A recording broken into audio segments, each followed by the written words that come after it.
The Beyond the Fame podcast is sponsored by Catoctin Creek Distillery in Loudoun County, Virginia. Discover the vibrant taste of Shenandoah Pink Gin, crafted with the unique Appalachian flavors of strawberry and pawpaw. It's a fresh, fruit-forward spirit that captures the essence of Virginia in every sip. Available for shipping or pickup at www.catoctincreek.com. Must be 21 to drink alcohol. This month's programming is also brought to you by the historic Ford's Theater in Washington, D.C.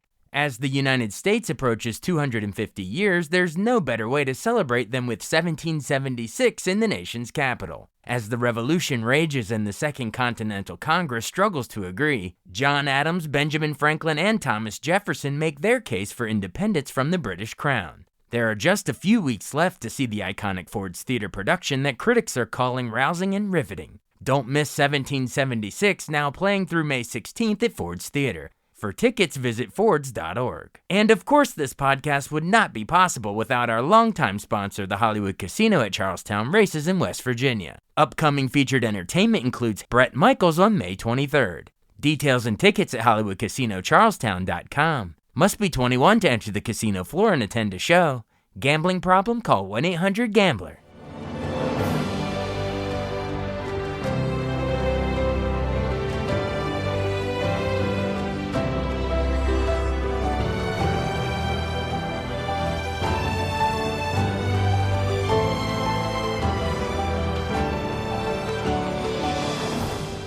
Welcome to the newest episode of Beyond the Fame with Jason Fraley. I'm your host, Jason Fraley, picking the brains of the top artists and entertainers of our time. A trio of rock and roll Hall of Famers from the legendary hip-hop groups Run-DMC and Public Enemy are now forming the supergroup Freedom, dropping their debut single tomorrow. I spoke with Daryl DMC McDaniels, Brian Hardgroove, and DJ Johnny Juice about the powerful social commentary of I'm On Your Side, which invites listeners of all political stripes to join the cause of righteousness. Hey, Daryl, Brian, and Johnny, thank you so much for joining us. Thanks for having us. Thanks for having us. We are talking to Daryl DMC McDaniels, of course, of Run-DMC, and then to Public Enemy alum here, Brian Hardgroove on your bottom right, and DJ Johnny Juice on your bottom left. And what happens if we take the two of the biggest hip hop groups ever and put them together? We get Freedom, baby, out with a new single on May 15th. All right. Yeah. All right, well, I want to get to the single I'm On Your Side in 1 second, but first let's talk about sort of the formation of the supergroup. You need no introduction, your reputations precede you, but I'll list a couple. Run-DMC received the Grammy Life Achievement Award in 2016. Public Enemy gets the same thing in 2020. Run-DMC is named the greatest hip-hop artist of all time by both MTV and VH1. VH1 names Fight the Power by Public Enemy the best hip-hop song ever. So you literally couldn't have two better. This is cream of the crop combining. So how did the idea to join forces come about? Oh, we're next door neighbors. Really? Queens Where in at? Long Island. Queens Long Island? in Long Island. Yes. Oh, nice. So that makes it really easy. We see each other all the time. We tour together. We do shows together. We're always collaborating on records. So we've been doing it. Now we're just letting the world know that we do it. Gotcha. You know what I'm saying? I love it. Well, the world is about to find out, ladies and gentlemen. It's going to be a big damn deal. Awesome. And I guess I should say one more before we get to the actual song. Are the other guys, your other cohorts, Chuck D and Flavor Flav, or Run Simmons? Are they? Did they all give their blessing? Have they gotten any feedback yet on the song? Where do they stand? Well, we're all independent players. It's like it's not like the NFL. It's like right. You can't play for another team. We're independent guys, and Chuck D just released something with the guy from The Doors. Yeah, John Densmore. Densmore. Oh my goodness! I'm so mad. I search everywhere and I can't hear the damn song. Where is it? Where do we find it? I don't know. Actually, we did something recently for Bruce Springsteen's the Springsteen Center for the Arts. Oh, right. Is that on? Did y'all play the record?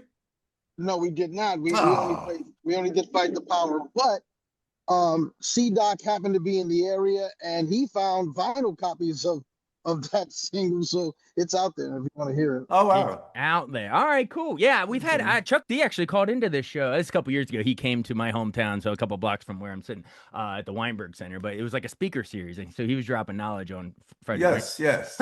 But great, and I've seen them live, and yeah. So and I've talked to Run before. We'll get to that at the Kennedy Center in a second. But so huge fan over here. But real quick, I want to follow up. Juice, you said what you played with the Springsteen thing? Was this the Minneapolis show with Rage Against the Machine? No, Something different. no. This was the American Music Honors. Oh, okay. Springsteen has every year, so it was a condensed lineup, and that was cool. But And they opened ironically, it's a new venue that they opened at Monmouth University. the opening would be June 7th. That's the Springsteen Center for the Arts. Yes, yes. Nice. This is a ramp up to it. Yeah. But you mentioned, what led to the creation of Freedom. Yeah. And it's very similar to what Springsteen was doing with the Center for the Arts. He wanted to honor American music in all its different forms. Mm-hmm. And it just so happens that Daryl, myself, Hargroove, we're all big fans of music that is not considered rap or hip hop. We're big rock fans. Of course, Jazz, Kings of Rock, blues, everything. So yeah, Yep. King of Rock. So this was an opportunity for us to, go outside of our other entities that we worked with, and do something that was near and dear to our hearts, and make a statement at the same time, because music doesn't really have any borders, and that includes groups. To that point, listeners or viewers, however you're getting this podcast, all three of these gentlemen are in the Rock and Roll Hall of Fame from the group. So that that just proves your point. Yes. You've been busting down walls since with you all Run with Aerosmith and Public, you guys with Anthrax. Like you guys have been busting down literal and metaphorical walls forever. Well, that's a good segue. I'm on your side. The single drops May 15th. Who wants to plug it? You could start, D. No, you do it, Brian. It's your idea. It's part of an idea. Well, I didn't think the wall was going to be the Zoom grid. They're trying to break down which Zoom grid they're going to win. well, the condensed version of it is Juice invited me to work with him and D with the project they were doing a couple of years ago. And then we got to a certain point, and then I think we all got busy. But then we played in the summer at the See Here Now Festival at Asbury Park.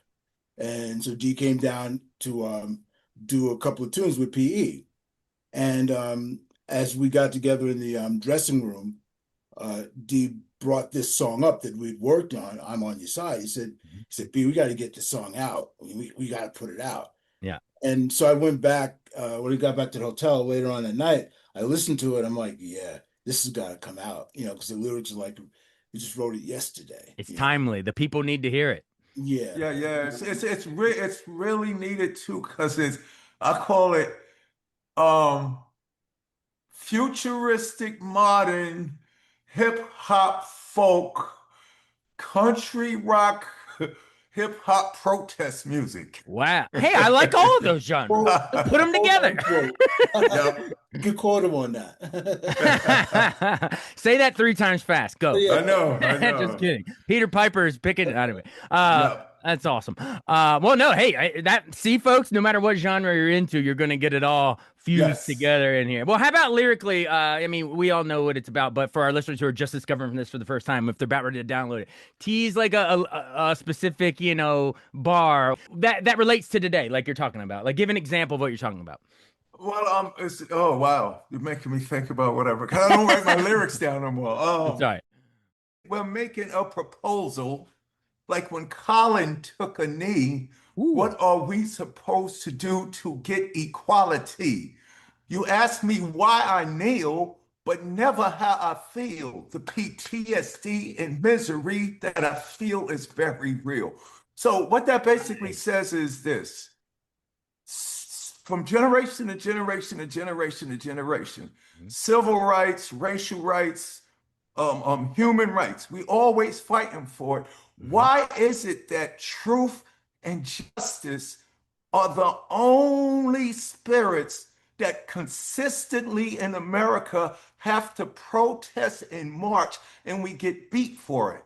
Wow. Hey, greed doesn't have to fight this hard. Greed, No, corruption, Greek evil. they righty.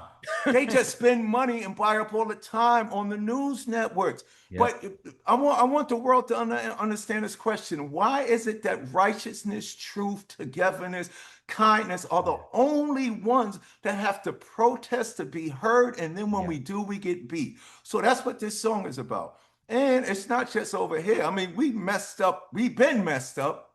A lot of people think we're even more messed up, but from generation to generation, historically, from Ukraine to Russia, everybody is always beefing when we as a people have the power to get together, stand side by side, whether you're black, white, Puerto Rican, Republican, or Democrat. I'm on your side to do the right thing for everybody. So that's okay. basically I got the title. I got the title now. Yes. Yeah. So it's sort of an olive branch and outreach. Yeah. I'm it's on like your this. side. Jason, understand this. I was just speaking to somebody last week, right?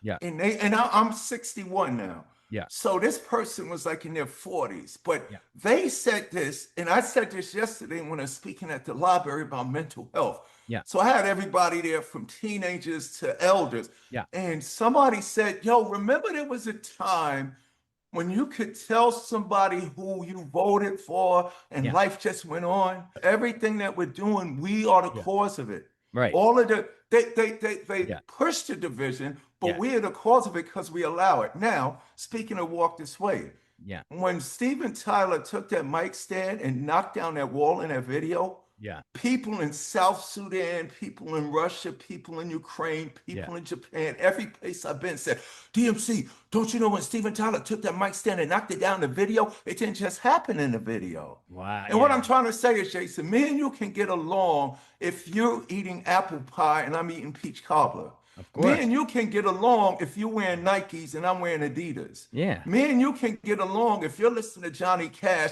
and I'm listening to Agnostic Front. Yeah. But there's something going on when people are saying this is better than that one, because we all effed up.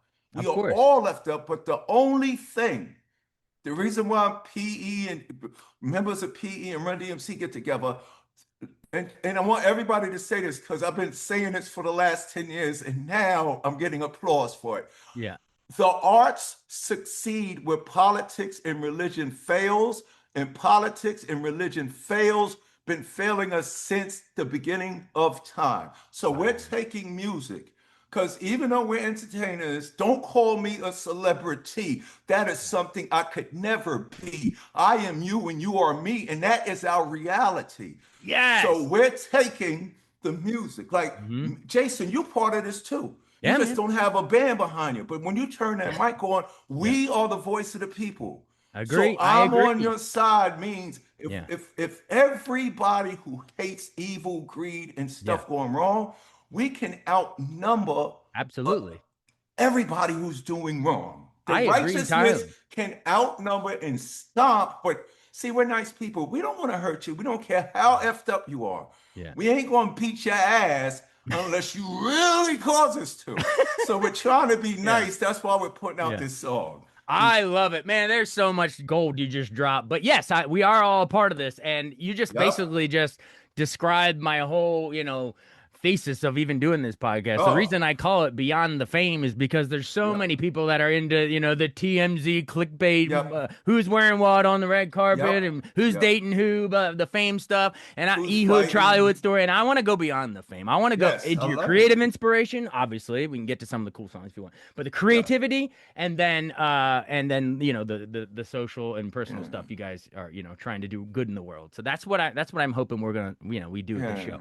I got a song called America. Yeah. Which is coming out on my album that I'm putting out probably in September.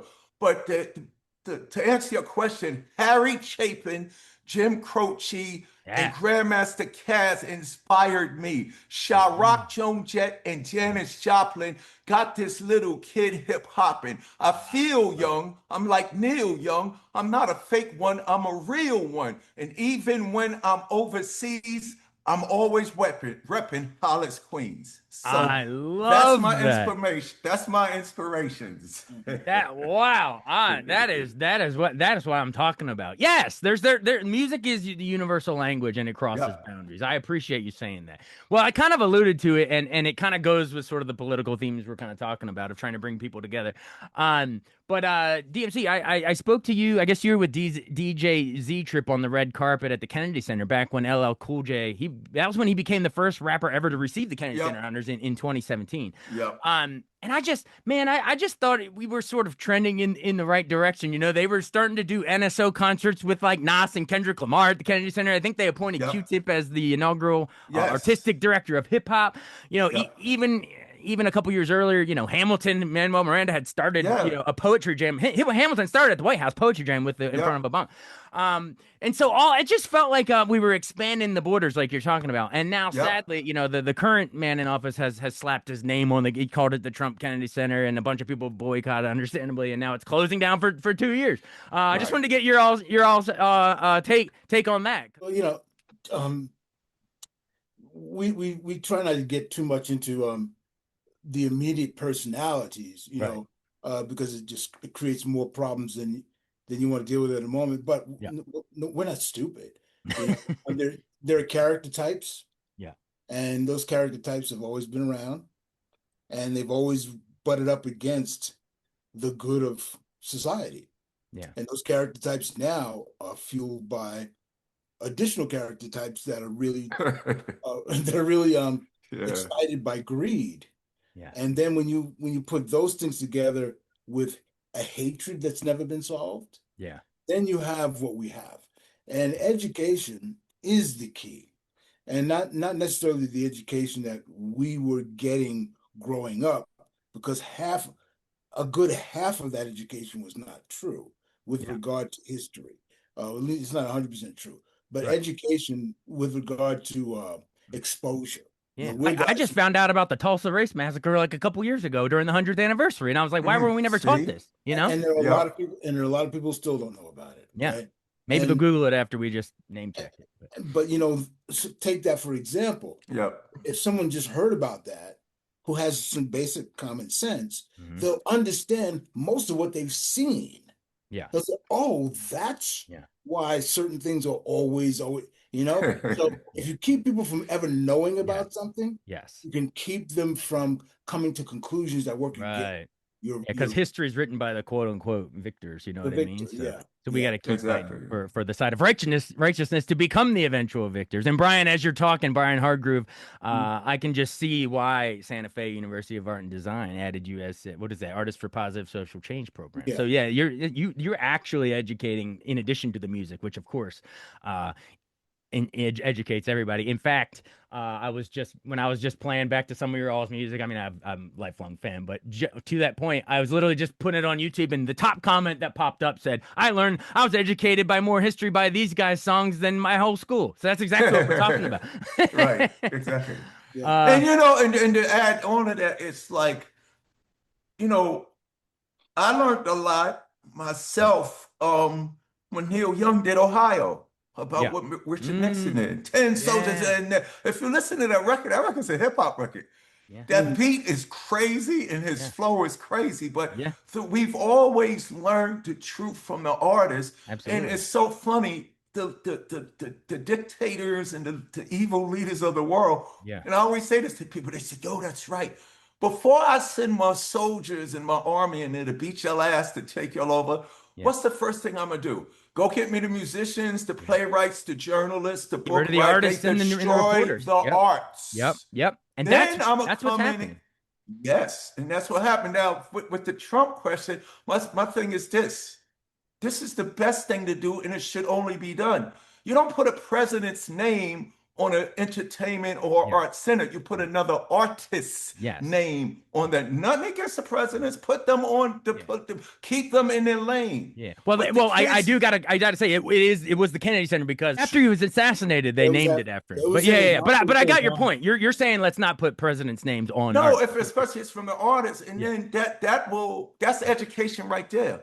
For all the black kids and the white kids can see something they could become. The rich kids and See, hip hop is the only thing that made those Harvard kids know I'm no different from the kids in Compton. Exactly. Hip hop did it. Now, it not saying it wasn't there, because what people gotta understand, when we was growing up, Jason, there was two things that dictated our artistic, educational, and personal representation. And this is beautiful.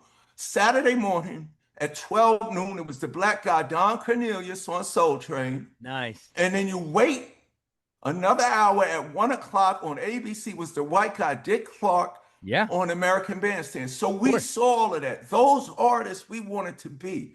And it's beautiful that we were raised and groomed by all of them. I'm talking about from the fun all the way to the political, to the Bob Dylans, the social rep, the importance of music. Hip hoppers, and even before rappers came around, these entertainers, George Clinton and them, was literally our superheroes. Yeah. So when we was first of all, they didn't want hip hop in the business. Where you going to be in 2 years? It's a fad. It's going to die like disco. But once we got in, what we learned from the elders who were doing what we're doing with this record on I'm on Your Side, we learned that from them and knew we had a responsibility. In the Spider-Man movie, Aunt May says to Peter, with great power comes great responsibility. Absolutely. And I got to tell kids, I go to schools and speak all the time, colleges, high school, middle schools, and now elementary, because I got kids' books. And I say, I didn't change the world when I was 60. I didn't change it when I was 50. I didn't change it when I was 40. I didn't change it when I was 30. We were young men. We were having fun making dope rhymes and getting sneakers, but we made important music because we learned from the elders who said, when you get to that pulpit, when you get to that chair, when you get to that White House room, when you get on MTV, when they let you in the Grammys, never forget your responsibility. So that's all we're doing. We're doing it now because we've always done it. And we learned from individuals like us. I love it. Well, speaking of learning from your elders, because, with all due respect, that's what I learned from you all. I'm in my 40s. I'm a 41-year-old man now.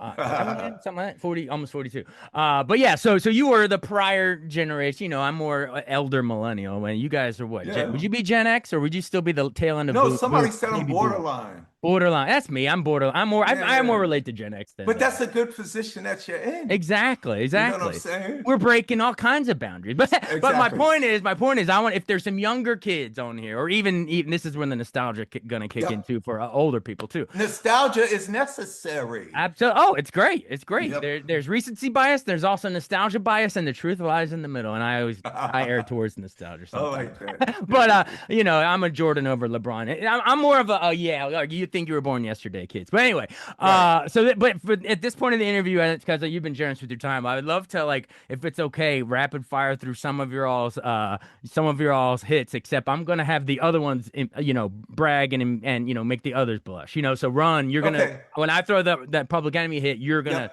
and then vice versa. And if you want to, if you want to respond, that's cool. All right. All right, so Run-DMC formed in Hollis, Queens in '83. Public Enemy, Long Island '85. Is that right?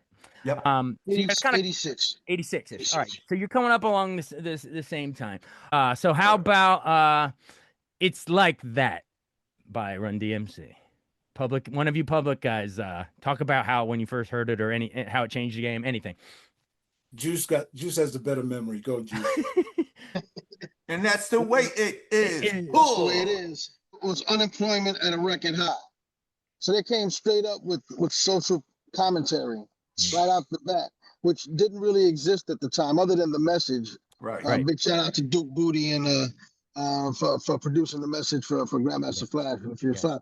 But hearing that, but with a stripped down beat, not like a real musical, bass line and bad thing, but just drums and started the whole, like, forget the music, just give me the drums. Yeah. And they came out with It's Like That, with a different type of rap cadence. And to make you pay attention. We was like, take the music away so they can really hear what it's so they can really hear what we're saying. The voices were big. They were big. It was huge. So to hear that, juxtaposed against the sucker MCs, and say, wow, these guys are both sides of the coin.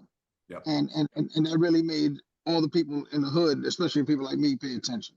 I love it. I love it. All right. How about so now I'll toss this to DMC. How about when you heard Rebel Without a Pause, 87? Oh my God, it was the best record that I ever heard. And it wasn't just the best record that I ever heard. We was actually on tour with the Beastie Boys when I would carry around the boombox that's on the cover that Jay's holding on the back of the Run-DMC's first self-titled album. But when Rebel Without a Pause came around, Leo Cohen was our road manager. It was crazy. Russell would come on the road, me, Russell, Leo, the Beastie Boys, Jay, DJ Hurricane. We would perform and rush off stage to get back to the dressing room to hear this over and over. Oh, we listened to it. No, next time you see MC, rest in peace, MCA. Next time you see Ad Rock or Mike D, ask them. Or Leo or Run. We listened to Rebel over and over to the point where it was another one of those records I thought my career was over. So to answer your question, rapid fire, Rebel Without a Pause, I thought my career was over. Yeah. What in Jurassic Park, Goldblum's like, don't you mean extinct? We're out of a job. We're out of a job. Yes. All right. Rockbox. Love that song. Andrew, you take that one.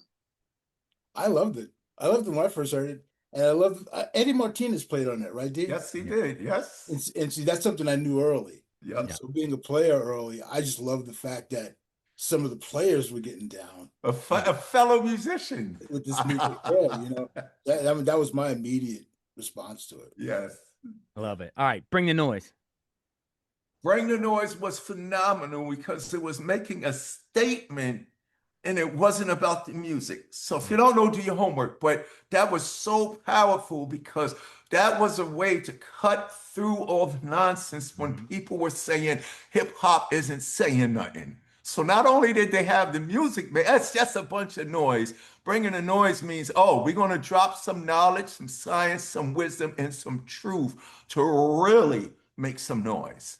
Love it. All right, how about the King of Rock? Rock. Oh man!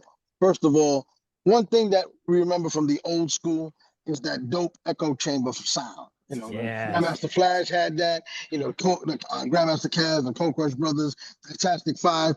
When it came out with just the start of that record, just raw vocals with the echo on it.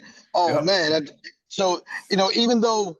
You know, I always tell D this, man. You guys simultaneously rescued hip hop and then killed it by saying it's all brand new, never ever old school. Yeah. Thus creating a pattern of saying the old school is whack. But that's not what they meant, but that's how it was taken. Right. That's how it's taken. Right. So saying that when they came out, that right there triggered the new school, but at the same time gave homage to the classic sounds that they were influenced by, but took it to a whole different level. So it was just ridiculous. Yeah, that echoed in the back. Yeah, absolutely. All right, how about Don't Believe the Hype? Okay, I got a true story about that. Don't Believe the Hype. Dapper Dan's up in Harlem, the real fashion guy. That's why Gucci and Louis Vuitton and all of you are relevant. We don't like it because of y'all. We liked it because Dapper Dan knew what to really do with it, and you stole from him all this time, and it took like 30 years before you finally put him down because you needed to look good in the media. So Dapper Dan's, 1985, I had a K5 Chevy Blazer that was built like a monster truck. I had a $50,000 sound system in it. I'm coming off the Tri-Borough Bridge, which is now the RKF Bridge. I'm coming off the Tri-Borough Bridge right at the beginning of 125th Street.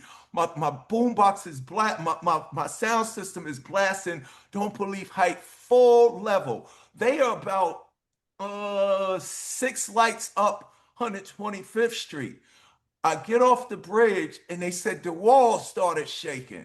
And I'm driving down 125th Street and the windows is breaking and people are running into the street because they thinking somebody's dropping bombs. I pull up to the front of there. Mike Tyson is there, Hank Shockley, Chuck D, a bunch of other people, Jam Master Jay, they all in there. So I pull up to the front of Dapper Jam. Hank Shockley and Chuck D come out and their eyes are bigger than light bulbs, and they're looking at me, and I'm blasting it, and I'm standing there, and they're looking at me, and they can't speak. And then when everything calms down, they was like, yo, D, man, we didn't think this record was anything. We didn't even want this to be the single because you just showed us something different. And you can ask Chuck and them, that was the day that they said, yo, we're putting this record out. It can be a single. They believed the hype based on your the hype. promotion. Yep. I remember when Hank and Chuck told me that story. I said, really? These are great stories, man. Yeah. Man, that's why I like doing. Like, it's fun watching the other. You guys are like grinning ear to ear. Your face, my face is hurt grinning watching you guys grinning. It's great. Well, a couple more. Let me just add one thing. Using Ecstasy's voice for the laugh was the greatest thing ever. There it is. And perfect impression. Take that, Dana Carvey. We got a good impressionist here too. All right. How about aforementioned "Walk This Way," the meet up with the remix duet with Aerosmith. I just want to say one thing about this, because there's so much to say about the song. Sure. The original song came out in 1976. Yes. All right. Yep. And I remember asking Jack Douglas, who produced the record, what happened in 1976, Jack? And he gave me a long rundown of things that were changing, but particularly FM radio kicked in strong in 76. And I remember hearing that song and realizing Aerosmith has a funk swing to them. Mm-hmm. Yep. Yeah.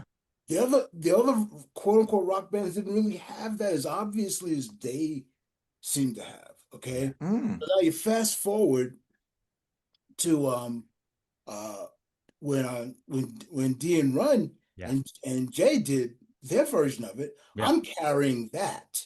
I'm carrying the love for this track and the love for what this band had come. Oh yeah, nice. Because "Walk This Way" was somewhat popular in the Black community with Aerosmith. The original rock one. Oh yeah, absolutely. Yeah, absolutely. Steven Tyler, bad dude, man. That boy can sing. So when Run DMC jumped on it and did their thing, there's just not enough. I mean, all of the accolades you can give it are obvious, and we've heard them a million times. Yeah, but you still can't. You can't overstate what that really did for world culture. All time. Bent took the arc of music history, and you guys just bent it together. You know, it opened the doors. Yeah. And hold on, let me just add too. That's why I said it's very important to give the credit where the credit's due. Yeah. Run DMC wasn't the first rock rappers. Right. We was the first rock rappers on records. Every DJ and MC before Run DMC, every MC and DJ before Rappers Delight rap over Walk This Way. But we were just the first to do it on record. You were finding I was interviewing Grandmaster Flash about this a couple years ago. You were looking for the breaks, the drum breaks. The breaks. And it was all different genres. So it's been done before. Yeah, and it's funny that Hargrove bring that up. It's funny that Brian brings that up because at first me and Run, we didn't want to do the record over because I got rhymes. I got the best rhymes ever. Yeah. So me and Run, we wanted to brag about how good we were. Yeah. In the same way that Brian just described the funk and all of that. Yeah. Me and Run's reservations was like, yo, we don't sing like Steven Tyler. Right. And Jay said, stop, listen, man, listen to the record. He played it. He said, he called us with the rap lingo. Listen to Steven's flow. Yeah. And then he said, listen to what they doing with the music. It's funky. Yeah. Yo, it got soul. And we was like, oh, okay, yeah. So that helped me and Run memorize the lyric. And then Jay said, once you learn the lyrics, just do it the way Run DMC would do it. Okay. And that's why it worked. So like Brian said, it was always there. And Johnny Juice, he grew up scratching the hell out that record. I love it. My favorite part of the record is when you took that Lindrum out and Jay scratched the actual record in. Yo, that's my favorite part. Really? You can hear the crackle of the vinyl. Yes, the needle. You hear the needle on the record. And it wasn't like that real. It turned into. The drums came in, and I was like, "Yo, you should have done about another 3 verses." I know. It would have changed. It would have took it another way. These stories are so Johnny, good. we doing that when we do August at the right up the block from me. We're gonna do that. You met life. The scratching? Yes. Oh, nice. Yeah. I love it. By the way, one more on that thought on real quick. Trivia I heard. I don't know if it's apocryphal, but I think it's true. I think I read that Steven Tyler and the guys were like on the tour bus watching Young Frankenstein, the Mel Brooks, and where Igor goes, walk this way. This and they way, go, yeah. no, walk this Yep. way. And I think that's where they got the title. So, Yep. it's funny how stuff, but that's my movie segue into Fight the Power, Do the Right Thing. Both big off of movies. That's the best segue I got. But when you first heard that, obviously it became it's a prophetic record. Yeah. It sums up all the struggles of the civil rights, sums up it sums up everything that was brewing in our community, from the heroin epidemics to the crack epidemic. And it spoke about what we need to do in a way where people can understand it. They didn't sugarcoat the message. And it was almost like Chuck and them knew something was about to come, and here we are right now. Yeah. So Fight the Power was a bold, courageous, selfless, it was almost suicide to come at that time saying this when everybody was thinking it is all good. Oh, yeah, like what? The late, it was end of Reaganomics, beginning of George first Bush, and then here comes this song, and I like that it's time stamped forever. 1989, the number, another summer, another summer. But then, but listen, he said another summer. And it's just like I started out talking over and over every back summer. to Tulsa. There's people fire, every summer, red summer. So that was a courageous call to action. Yeah. And like most great works of art, I mean, now we look back on it and we're like, yeah, that's Do the Right Thing is the masterpiece. That song's the masterpiece. But, in its day, they picked Driving Miss Daisy over it. And even Glory that year would have been a little bit better. But exactly. You know what I mean? They always go the safer route and then Don't pick that one. Well, because it's so ahead of its, or it's so, in your face. What's beautiful about it, even though it didn't get picked, the world still, everybody in the world got to hear it. Absolutely. You know what I'm saying? It's all, they do little subtle things to silence stuff. Yeah. That's why in the record, when people hear this record and see the video, there's a part where I say, it's spread just like the flu. It's what we call hard times. It's tricky to me and you, just like it's tricky to rock a rhyme. Ooh. We'll go marching in the streets. We will not run and hide. And when handcuffed in that courtroom, I'll be right by your side. Wow. You know what I'm saying? It's powerful stuff. And this is new music, folks, but it could be written anytime. Honestly, it's timeless. Right. You know what I mean? It's inspired by Fight the Power. I love it. And all the songs before that. Of course. And that was inspired by something, and that was inspired. 100%. Yeah, absolutely. Just like Spike was inspired by other filmmaker. You know what I mean? Gordon Parks, etc. It's all right. We got time to do Tricky. Taking you want to take the My Sharona thing, Brian, because that's your thing. Ooh, my little pretty. Yeah, anyway, or Weird Al is below it, but yeah. Well, the impact of the song is like I said, everyone at a certain point, everyone knows a particular tune. Yeah. When Juice mentioned My Sharona, a lot of people don't know. There's a lot. My Sharona wasn't popular in Black America like Walk This Way was. So everyone doesn't really know what the foundation of a tune might be. Right. But the impact of the tune, I think, is the most important. The impact of an act. And when we did Tricky at the See Here Now, it was crazy. If there was no indication, it's the first time I got a chance to see a majority white audience react to that song. First time I got a chance to see it. I'm like, well, I knew it was popular with everybody, but watching people react is a really good reminder of why, speaking for myself, why I do this. Of course. A reminder why I do this. And as I said in one interview last week, that I really feel extremely lucky to be working with D and Juice on this, because right now is when this needs to be happening. But Tricky is just another one of them. And what's crazy, Brian, it's funny that we got a DJ and MC and a musician together. Yeah. And there's no hip hop, there's nothing without the musicians. Mm-hmm. But here's some little trivia. Hopefully somebody wins a contest with this. Tricky was originally a rhyme routine that we would do over Kraftwerk's numbers. Ah, I didn't know that. Boom, diggity, diggity, diggity, it's tricky to rock around. Because it was like, oh, if you play with the Cold Crush, or if you play with the Fantastic Five, or you play with the Treacherous Three of the Crash Crew, you got to have a rhyme routine.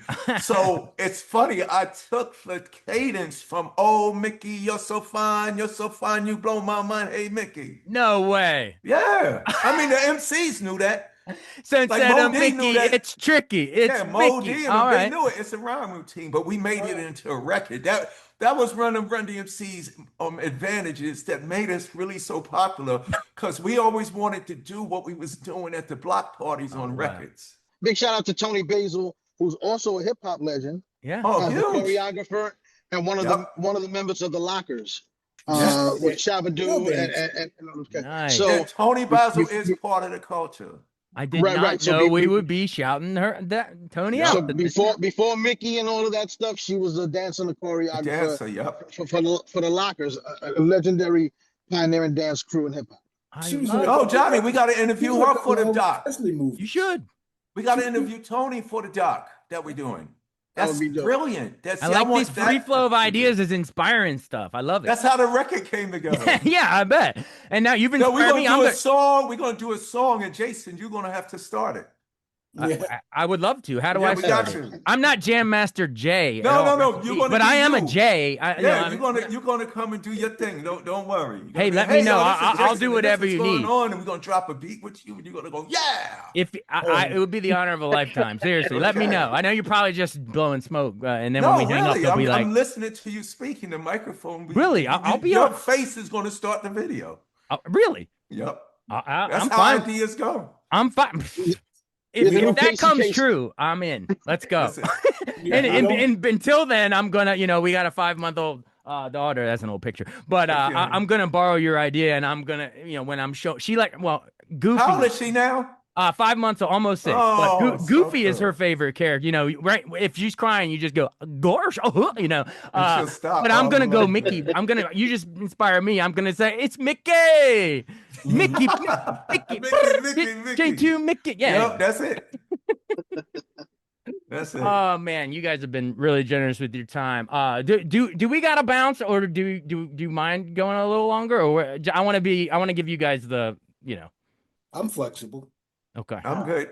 Maybe we can take it the full hour. Maybe we'll bounce. Maybe go Yeah, for yeah. full- Let's go. All right, full cool, hour. cool. We All got right. another Well, because I 10 wanted, minutes. I want to be fair, and I threw out 5 Run DMC songs, but not. Yeah. I want to do shut them down. How about you pray shut them, or do you want to do 911 was a joke? Do you care? No, shut them down. Yeah.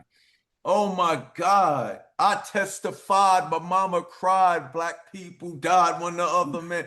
But here's my favorite thing. Yeah. And this is really, really true. He says, I like Nike, but wait a minute. The neighborhood supports to put some money in it. The corporations, they got to give up the dough to my town, or else I got to shut them down. I don't wonder. I wonder about this. All of it. Now, first of all, it's kind of the black people's fault that's running around buying all this nonsense instead of supporting the stores in the neighborhood. And Yeah, what I mean right. by that, we running around spending all this money on Gucci and all of this stuff, Yeah. and we won't support the creators and the entrepreneurs in our own community, Right. like other races do. Yeah. I was in Indiana, South Bend. Is that where Notre Dame is? Yeah, at? man, South Bend. Yeah, so I was Rudy, in Rudy. yeah, I was in Indiana, right? Yeah. And we was driving through, and like outside of Indiana, it was like this neighborhood, right? And it was all Latin American people. Yeah. You know what I'm saying? And Yeah. it's crazy. It's about maybe when we was driving through, it was about a 10-block Yeah. stretch, right? Yeah. And it was all of their own grocery stores. Yeah. You see no Stop and Shop. It was Yeah. all of their own bakeries. It was all their Yeah. own schools and stuff like that. But the Bodegas. beautiful thing about it, Mr. Government, is that Mrs. Government, is that these were the people making sure the other communities around them could function. Right. But it was amazing to see that. So we got a lesson to learn, Yeah. and we got things to do. But yo, Like they say, shop local. yeah, shop local. But what I'm just saying, Yeah. we are perfect examples. Our communities can be one community that creates heaven on earth. Yeah. We can do it. All scriptures say all philosophical things. Yeah. If we want it to happen, it can happen. Yeah. Before I go, I just want you to know just what you've been listening to. It's a song that proves we can do anything that we want to. Tell all the kids, no matter what it is, dreams really do come true. The world can change. It could be better if we really, really want it to. Woo! That is exactly. I'm geeking out over this whole interview because it's just like we're trying. Yeah, we did a little bit of the the memories of songs, but like like it's the purpose of why we all do what we do. Like because there's people listening to it. Trust me. There are Republicans, Democrats that listen to me, family, friends. Right. We all have them in our family. There's there's the MAGA uncles or whatever on the other side. But the idea is that we can all come together and rally around what's right, what righteousness. And you really sparked something with me, Run-DMC, when because most people want to do right. Even Jesus said the evil man loves his daughter. But he's going to come kill you. What if the evil man didn't come kill you and use that love over there? Everything gets better. It shouldn't be just make America great. Make all great again. Exactly. Because we're supposed to be. Fuck America. Exactly. You know we can. I still.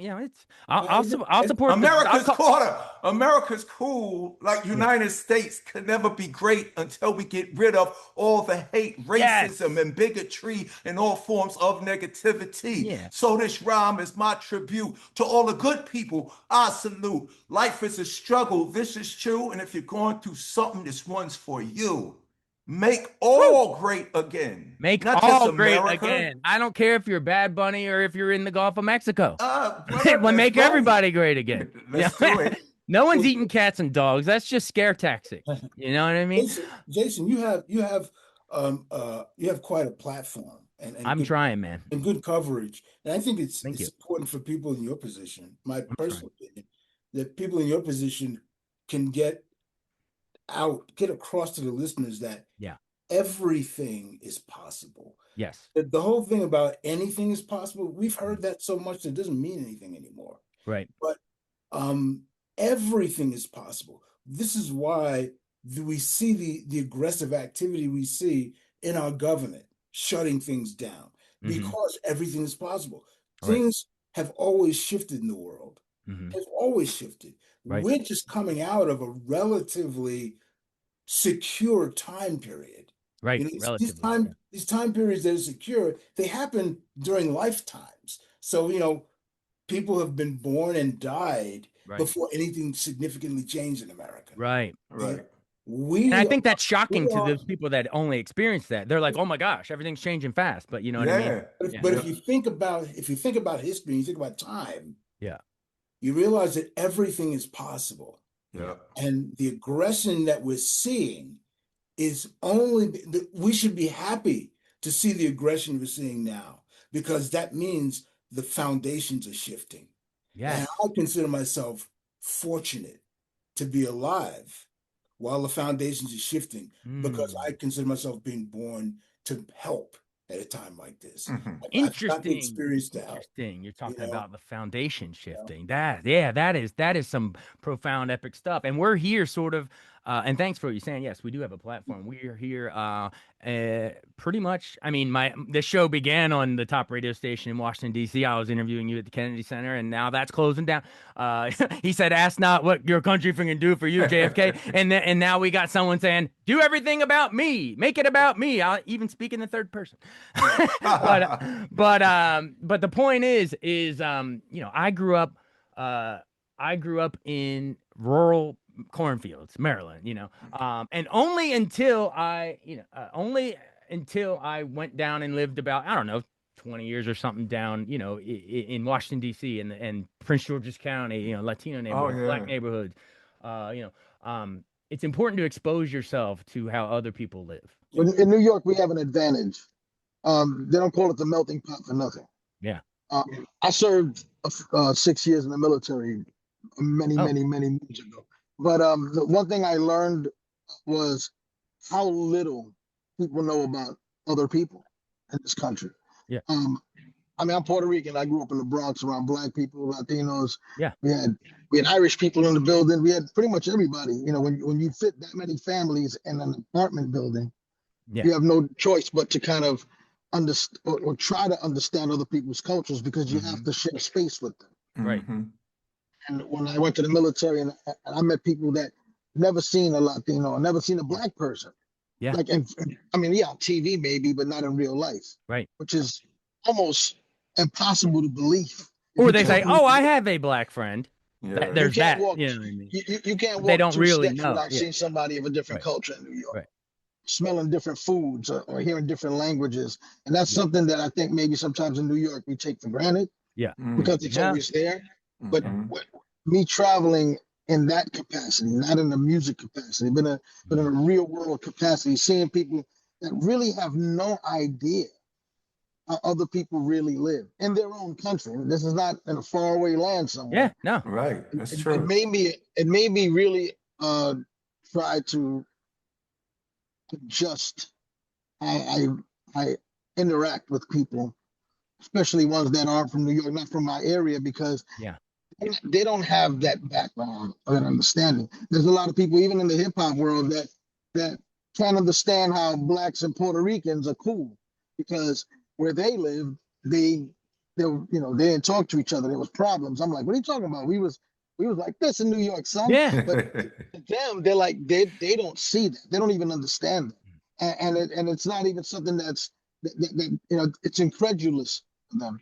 So they'll sit there and say, nah, man, that couldn't have possibly happened. Right. Why would they want to mix over there? And we didn't see each other like that growing up in our hoods. Not to say there wasn't any kind of racial, unrest or anything like that. But the bottom line is, we all, in the morning, if I didn't have hot water last night, you lived in my building, you didn't have hot water either. And it didn't matter what race you were, what color you were. That's a good analogy. Yeah. Yes. Yeah. And so, Juice, you brought up something that I think is really important.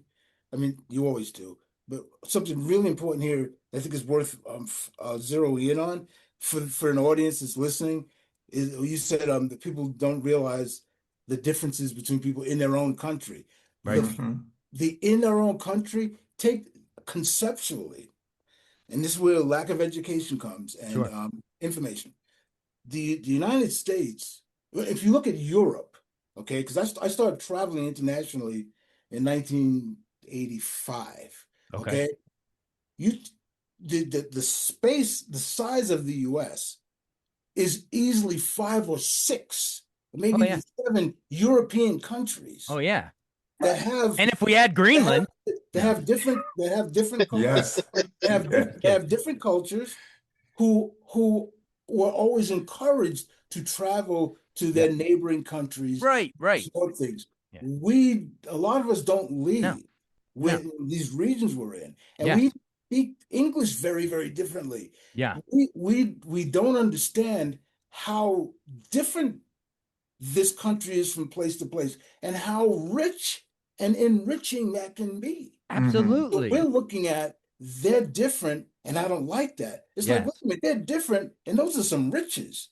It's a good thing to find the difference. This country has that advantage, and we are not taught to look at that advantage. Hold it. The funny joke is, everybody in America ain't from here. Right, exactly. And you got, in fact, we're all immigrants, really, if you trace it back. Yeah. If somebody ever say, go back to your own country, all you got to do is say, I'll leave if you leave. Yeah. I'll be right Unless you're Native American, then unless you're Native American, shut up and don't even utter that. Yeah. Well, one big issue is that ethnicity, nationality are the same thing. Yeah. And in other countries, let's say like a China or like a Japan, from the outside, it would appear that they're synonymous. Right. Japanese culture, Japanese food. And in America, there is no American food. There is no American language. There is no American anything, because America is literally the sum of its parts. It's supposed to be a melting pot. In fact, it is the fact that it's made up of many different cultures and ethnicities. That being said, if these people never traveled, they wouldn't realize that there are different segments of Chinese society that aren't like the other areas of Chinese society. Right. It's just from outside. We say, Yeah. those are Chinese. Yeah. That's what they eat. That's how they Yeah. speak. Meanwhile, there's multiple dialects, Yeah. multiple languages, many different cultural differences. You know, I'm a martial artist, so I learned at a very, very young age. I've been doing it since I was 3, so over 5 decades, martial arts.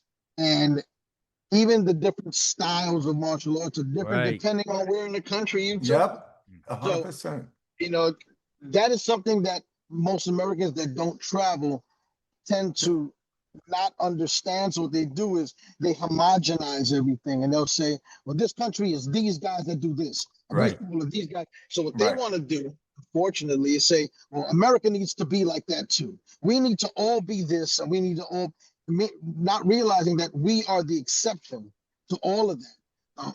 Our strength is the fact that we're so diverse. And that is very hard to get across right now, especially in this climate where they're trying to homogenize society and bring back some kind of ideal that never existed. Yeah, exactly.